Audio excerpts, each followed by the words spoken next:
Commercial complex की बात कही थी, अभी शुरू नहीं हुआ। जयपुर आगरा नेशनल हाईवे को 0 एक्सीडेंट जोन्स की बात कही थी, और यहाँ इन्होंने कहा भी कि हम इसके लिए जो है इसको और बेहतर करेंगे कि एक्सीडेंट खत्म हो और 2047 तक 90% एक्सीडेंट कम कर देंगे। पर मैं पूछना चाहता हूँ, पिछले बजट से आज इस बजट में आ गए, राजस्थान के अंदर जिस प्रकार से एक्सीडेंट्स हो रहे हैं, एक साथ 5-5, 7-7, 10-10, 15-15 लोगों की डेथ हो रही है, और कोई ऐसा दिन नहीं जाता जब कोई एक बड़ी खबर नहीं आती। और वो सारी जो डेथ है उसमें ज्यादातर वो है जो सिस्टम की लापरवाही की वजह से होती, नेग्लिजेंसी की वजह से होती है। सिस्टम उस पर ध्यान नहीं देता, कहीं ब्रेकर की आवश्यकता है, कहीं ब्रेकर को सही करने की आवश्यकता है, कहीं खड्डे बने हुए हैं, खड्डे बचाने के चक्कर में गाड़ी साइड में लेता है, इतने में एक्सीडेंट हो जाता है। ये इन लोगों की हकीकत है। मुख्यमंत्री जी खुद के जिले में भी 2-4 स्कीम में कोई ऐसी करा पाए हैं, बाकी कोई मतलब नहीं है। बजट में कहीं नजर नहीं आता कि भरतपुर का भी कोई ध्यान रखा गया है। पिछली बार जो है इन्होंने आरपीएससी की बात कर रहे थे, तो न तो आरपीएससी इनसे संभली और न ही कर्मचारी सिलेक्शन आयोग जो है वो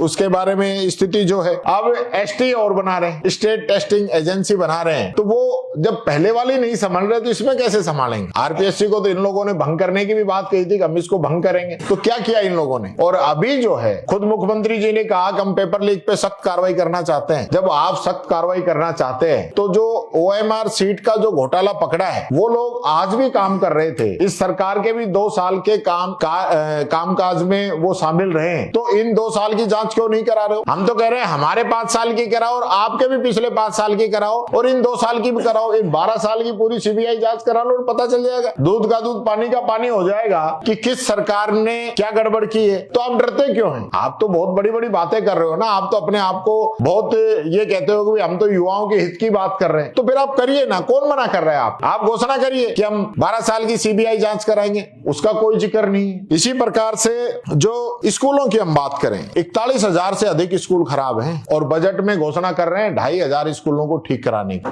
फिर बाकी जो है भाई वो कहां जाएंगे बच्चे। आज राजस्थान को, मैं हकीकत ये है कि मैं ये सोच के आया था सुबह कि आज तो ये स्कूलों के लिए जरूर कुछ ना कुछ घोषणा करेंगे। ऐसा कोई प्रदेश नहीं है जहां एक लगातार हादसे होते हुए 9 बच्चों की मौत हो गई हो लगातार। और अभी भी पिछले सप्ताह तक इनकी स्कूलों की बिल्डिंग गिर रही है, पिछले सप्ताह तक भी कोई ऐसा दिन नहीं जाता जब कहीं कोई सरकारी स्कूल की बिल्डिंग नहीं गिरती है। तो आपने उनके लिए क्या किया इस बजट के अंदर, 550 करोड़ रुपए।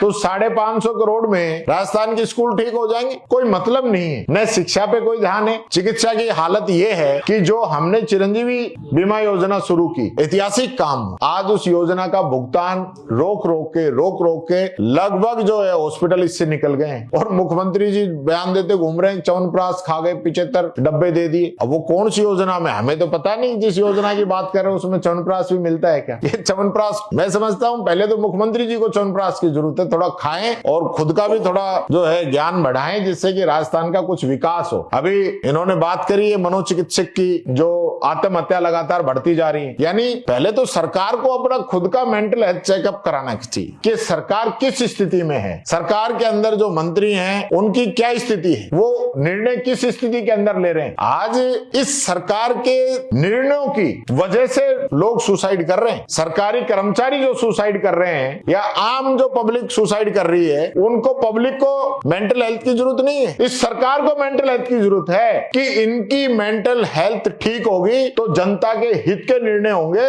और जनता को आत्महत्या नहीं करनी पड़ेगी। ये लोग खुद ही जो है ऐसे निर्णय करते हैं। एसआईआर का आपने देखा होगा, कितना टाइम बाउंड प्रोग्राम कर दिया, कितने लोगों ने सुसाइड कर लिया। अभी अलवर के अंदर एक टीचर ने 3 दिन पहले सुसाइड कर लिया। यानी कोई सुनने वाला ही नहीं है सरकार के अंदर, राज के अंदर। वो लिख लिख के अपनी बात कहता रहा, लेकिन सरकार ने एक नहीं सुनी और वो उस व्यक्ति ने सुसाइड कर लिया। तो आप किसके लिए आप ये प्लान कर रहे हो, पहले खुद प्लान कीजिए और खुद का चेकअप कराइए, जिससे कि ऐसे निर्णय जनता पे नहीं थोपे जाएं, जिससे कि जनता को मुसीबतों का सामना करना पड़े। ये बात मैं कहना चाहूंगा।